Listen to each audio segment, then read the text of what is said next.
Hi, welcome back to Military Brats Podcast. We're your host. I'm Chloe. And I'm Juliana.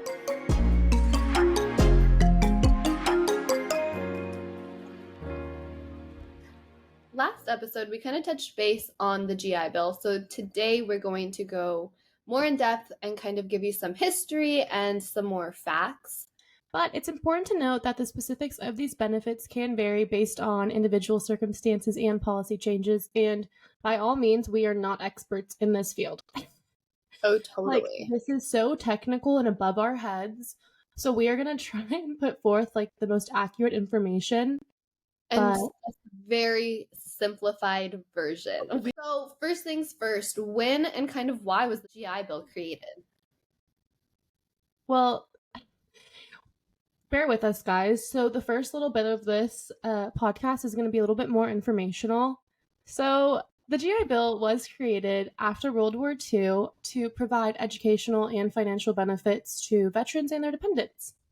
Yeah, so it was kind of because the government recognized the need to assist the veterans in transitioning to civilian life successfully. So that's kind of how and why it was created. Do you want to explain, though, dependents? Because I feel like that could be very broad and misinterpreted.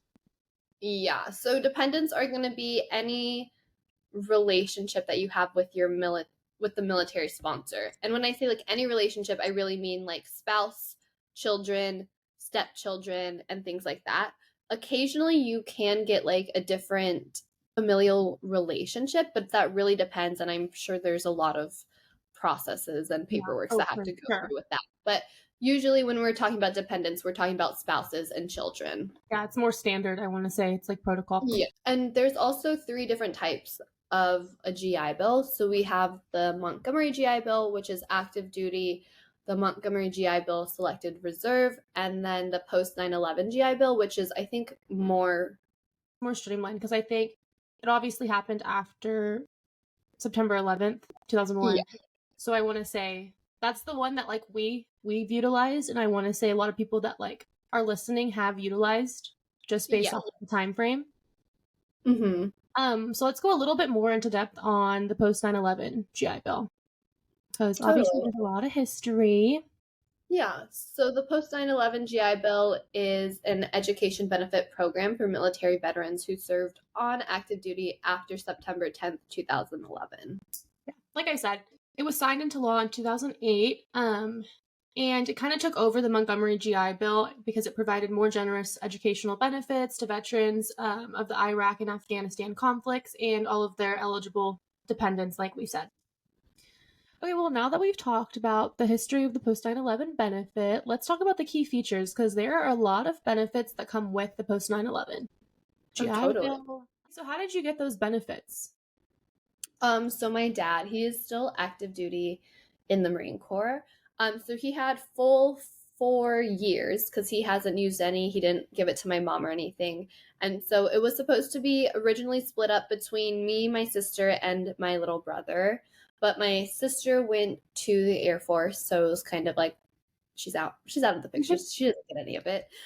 So then from then on, it was kind of I'm going to get 2 years, and then my little brother's going to get 2 years when and if he goes to college.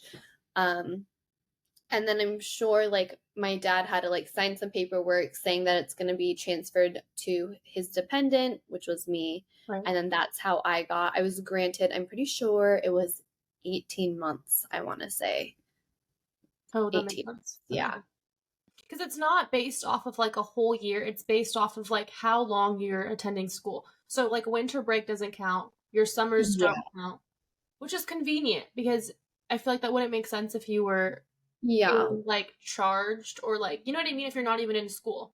Yeah, totally. So it's solely based on how often and how long you are in school, not counting those breaks. So Thanksgiving break, they're not going to count that as a school day. It's solely based on all school days. All days that you're attending. So Monday through Friday, not even the weekends. Weekends don't count. Yeah. I think it was pretty similar for me. My stepdad, he gave me his post 9/11 benefits. My mom did utilize 2, I want to say. And then me and my younger brother, Jordan, we were going to split it like you and Aliana, but he decided to join the military. So I got a full 2 years I don't know what that like was the equivalent to in months, but yeah, I Yeah. was able to use 2 years, which was really helpful. Pretty sure like a full 4 years on like the paperwork of transferability, it's 36 months. And Oh, then that would count. oh, that makes sense. Yeah. I have that little sheet too that breaks it all down. It's like some weird math. Yeah, I had like I remember like when I first like submitted like my GI Bill and things like that because I didn't use it until my sophomore. I used it for my sophomore and junior year because I knew for my freshman year that I would be having to pay like room and board and things like that. So it was like I want to save it for sophomore and junior year when I'm actually going to be like living off campus and things like that.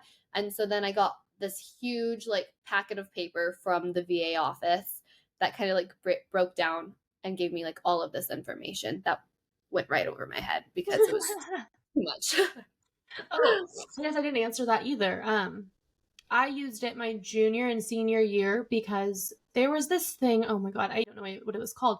I utilized it my freshman and sophomore year just for tuition. It's like a Cal State fee waiver. I used my mom one year and my biological dad Steven my second year, sophomore year. So I lucked out. But Yeah. obviously, room and board for dorms is so expensive, so that's a whole nother conversation. But Yeah. It is so expensive. okay, well, let's talk about our tuition and fees. Hmm.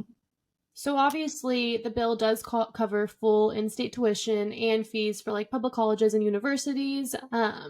So what was that experience like for you? It was a little stressful at first because I knew I wanted to go to a school in Washington. Like I applied to some schools in California, but like for a sure thing, I was like, I think I really want to move to Washington. So when I got accepted to Western and I got like my acceptance packet and things like that, they had stated that I was going to get out of state tuition. And that out of state tuition is wildly more expensive than in state tuition. Um, and so I was kind of talking to my parents, and they were saying, like, you should be eligible to get in state tuition because we are technically residents of Washington. And it's because of the military that we're not living there. So, because the military is forcing them to move every 3 to 4 years. So, technically, we still hold Washington state as our state of residency. And so I had to like email lots of people at my college and then send them all of these paperwork. And thankfully, I was able to get in state tuition. And I'm not sure if I was just lucky or if that's an actual thing that can happen. But I would definitely look into getting in state tuition if you're applying to an out of state school if you're in the military.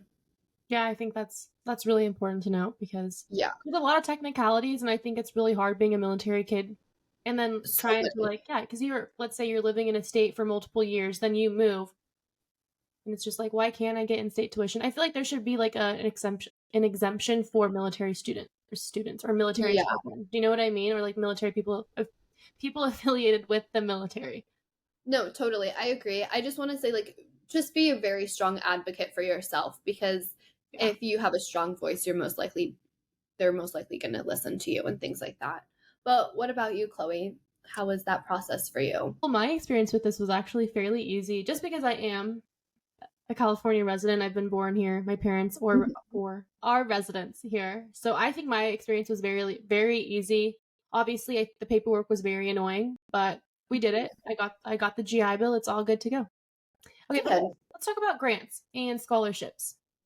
Yes, I really strongly suggest that you still apply to those grants and scholarships, even if you have your post 9/11 benefits, because what will happen is because the GI Bill covers that full in-state tuition. If those grants and scholarships go directly to the school, the VA office will automatically refund you for those grants and scholarships, and it goes directly towards you. So if anything, you're making money. Yeah, you're getting free money. Yeah, Not to pretty say free much. money, but like it You're doesn't making hurt. And it's money. also Yeah. you also don't know um sometimes there are extra expenses associated with your school, and the military will only cover so much. So just to cover Yeah. your bases, I just think it's important to like apply to scholarships and those grants because you don't want to have debt if you don't need to. Hmm. And another thing to note is that the military is so supportive of like scholarships and things like that. Like I'm pretty sure the commissary has like a commissary scholarship for me, when I was living in 29 Palms, the 29 Palms base had a specific scholarship, and that's one of the scholarships that I was actually rewarded. Oh, that's good So to definitely look into resources like that. yeah. Even like military.com or just literally military scholarships. I'm sure there are so many because they are big advocates. Even if you look at just scholarships in general, everyone loves a good military story. Sorry. Oh, totally. Play Yeah. that card. Play it. Yeah. I would definitely do that Yes, definitely. for sure. But not only tuition, right? We do luck out and we do get BAH. So do you want to explain that a little bit more, Juliana? Yeah, so BAH is your basic allowance for housing. For me, my school, Western Washington University, is incredibly straightforward with that entire process. My Veteran Services Office has an entire webpage, and on that webpage, they have a calendar that kind of gives you a breakdown of it's called an estimated payment calendar. So they give you a breakdown for each month how much you might get. And it all depends on how many days you are in school. So, for example, in September, because my school is quarterly, in September, we don't start until like the end of September. I'm pretty sure we started September 24th or September 25th. So I'll only get money for that many days that I'm in school. So I would get paid $263. And then for the entire month of October, because I'm in school for that entire month, it would be around $1,977. Oh, that makes sense. No, Yeah. you definitely looked out. It's just a really complicated process. Well, for me, I had no calendar. Yeah. I I had was going to say, do you even have a Veteran Services Office webpage like I do? I'm sure I do, but I don't think it was helpful. I don't think I had the same experience as you. My VA office wasn't as helpful. I feel like I would call them, I'd have to leave messages, I would wait for weeks to get an email back. I, I don't know. I don't know why it was so complicated. I even got to the point where I was calling like the VA hotline. I'm like, hey, what's the amount I'm getting? And then I would like use your calendar and try to do my own math because I was like, this Yeah. is so complicated for no reason. I know. I remember when you were going through that entire process, and I felt so bad because I was telling you, I was like, Chloe, you're just making it so much more harder than it Like, don't should they have be. a calendar? Don't they have a calendar? Yes, Like, what seriously. calendar are you talking about? I was like always telling him, I was like, dude, just go on your webpage and it should tell you. Like, it should have an estimated payment calendar. Like, you just Yeah. gotta look. What are you doing? No, it was so complicated. Ugh, I'm like thinking about it just stresses me out because I was like, it does not need to be this complicated. That's just something super important to really think about is it really depends on your school and your school resources. Thankfully for me, my veteran services office is amazing. They're always like on top of everything. If I email them, if I call them, they're pretty responsive. Yeah.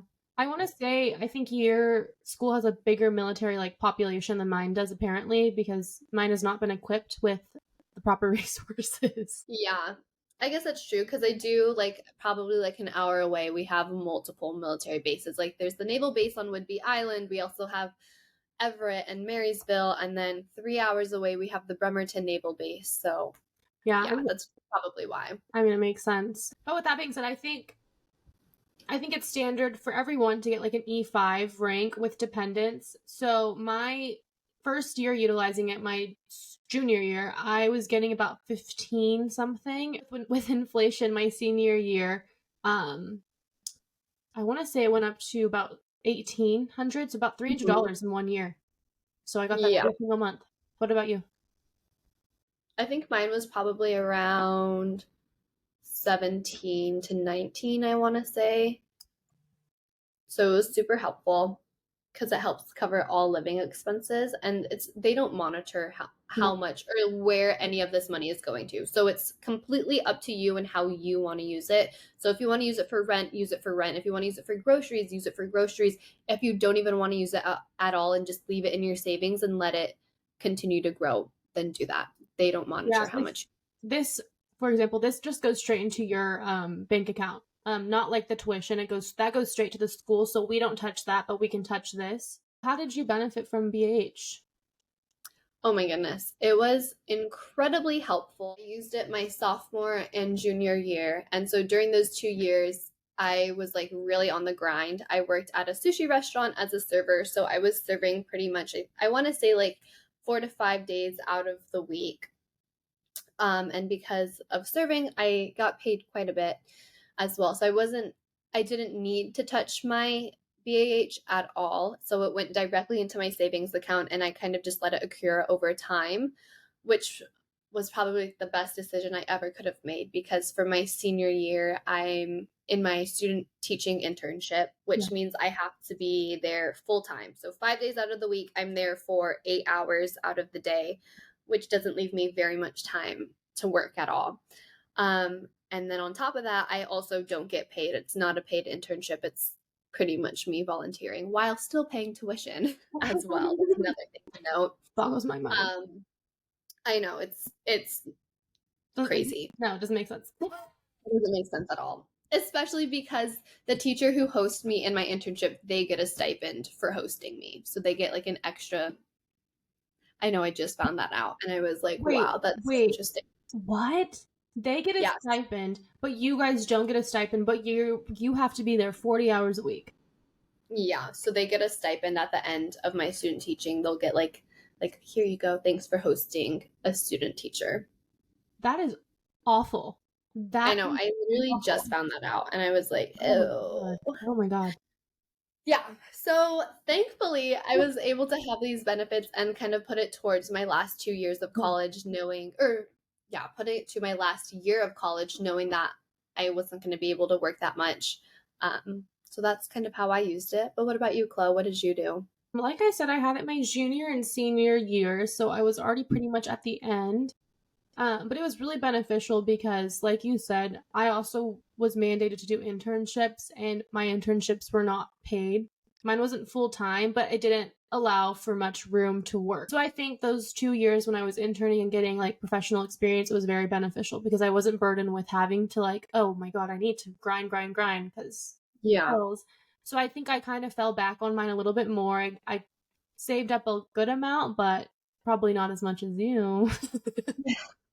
It honestly was just because I worked so much my sophomore and junior year, I really did work so much. And even my freshman year, I had an on-campus job, which helped me. I mean, I didn't get paid that much either, but still, like any money is any help. I was working though at like a place that like was only open from 10 to 7. So I think I wasn't able, you know what I mean? I wasn't able to like, unless I got another job, but then like, was I really trying to get another job? I was also trying to live my life in college. Let's be real. Yeah. That's another thing too, is like it's definitely when you're in college, it's definitely a balance between work and play for sure. Yeah. Like you need to have a good balance because nobody wants to just be on the grind 24/7.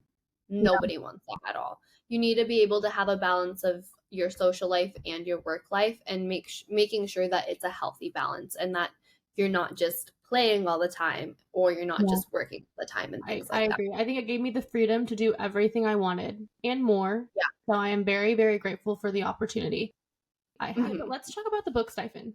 Did you ever receive anything for the book stipend?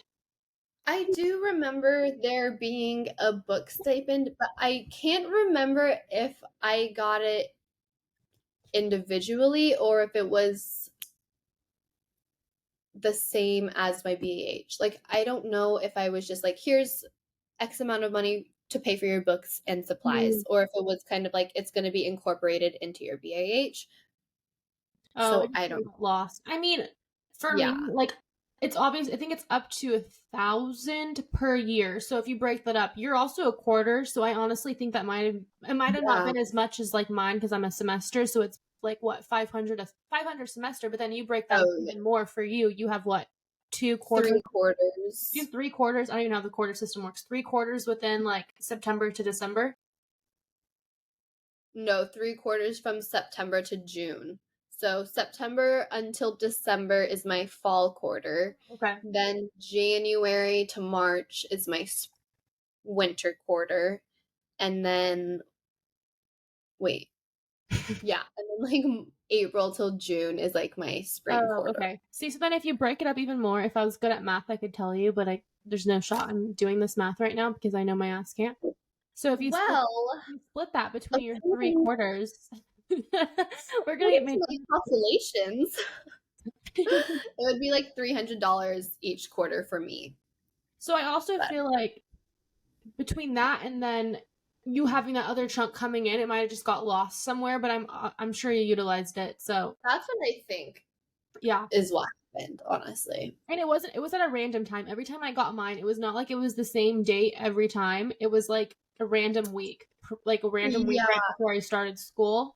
I also think it's so hard to keep track of like what money you're getting for what, because I also had like grants and scholarships put towards my tuition. So sometimes after like the VA office would pay for my tuition, I would also get like a refund for. Oh, yeah.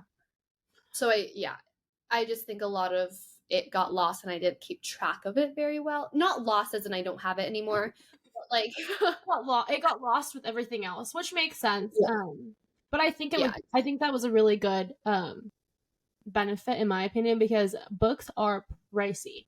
The supplies are books pricey. are expensive. Yeah. There's like definitely multiple ways that you can go about buying books and things like that. For me, I frequently use Amazon because I could rent my books and then I could just send them back for free. So that's what I used all majority of the time. Sometimes when Amazon didn't have to have my books, I would just buy it through my bookstore, which my bookstore was way more expensive than like any other outside resource. And I don't know if that's a common theme amongst colleges, but for me, that was I'm sure it half. is, and that's unfortunate because we're already paying so much for tuition. But I feel like the last 2 years for me, because I think everything is just more online, all of my books were already a part of the curriculum. Oh, really? Yeah. So like we had like a separate like bookstore on our like Canvas little page, and then our books were already a part of it. Wow. Unless I got That's added really on, and I good. don't even know. I just feel like all colleges are just so different that it's so hard to like really pin things down. No, I agree. Because every time I like talk to you about something that I'm like, oh, you could totally relate to this. You're like, what the F are you talking about? And I'm like, oh, you don't relate? What are you talking about? Okay, so the next benefit we want to mention is the Yellow Ribbon Program.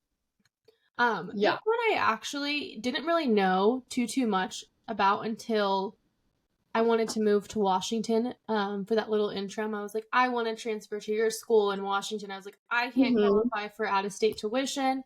I was like, what are my options? And this was an option. For people listening who don't know, the Yellow Ribbon Program. It covers the difference Yeah. between the in-state and Yeah. out-of-state Yeah. tuition. So if you're paying for out-of-state tuition, your GI Bill will cover Like the the in state portion. in-state tuition Yeah. portion. Yeah. The Yellow Ribbon program for your school would cover that difference. Yeah. But the thing about this is the Yellow Ribbon program isn't at every school. So I would really look into it and see if it's even at your school or not and if you do qualify.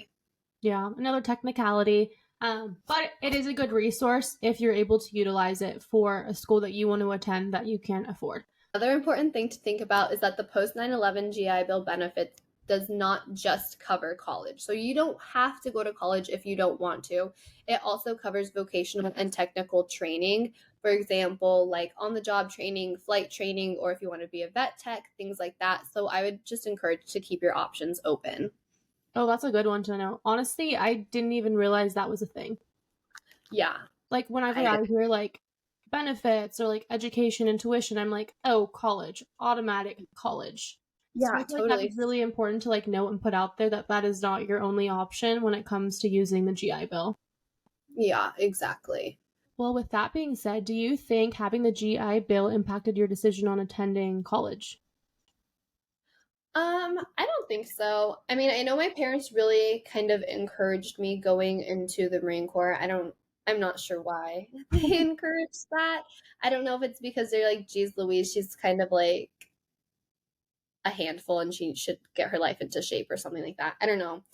But I never really thought of going into the military as an option. I just don't really think it's something for me.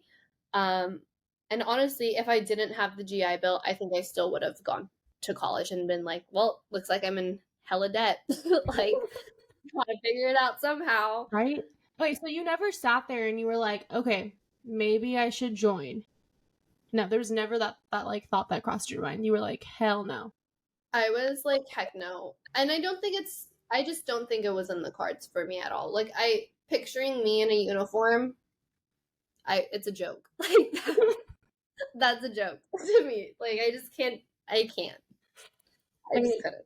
it makes sense. Yeah. I know. But what about you? Do you think you would have joined if you Ugh, didn't have the I benefits? mean, my whole family doubts me, which hurts my feelings, by the way, guys. I definitely think, like, for you too, I think we're fully capable of doing it. Just because I didn't do it and, like, I always say, like, hell no, does not mean I'm not capable of joining the service. Come on now.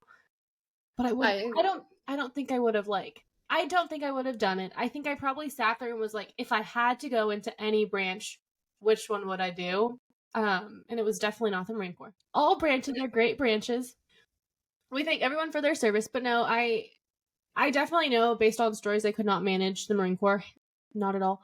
But I definitely think I would, like, I was considering different options and routes because I think you have to. But yeah, no, the GI Bill definitely played a role. I was like, oh, you say that? I'm not going. And then Jordan Yeah. was like, I'm not going. I'm going into service. I was like, okay, an extra year for me. Yeah, I just don't think it was like in the cards for me. Like even thinking about like just like entertaining the idea, I don't even know what branch I would consider.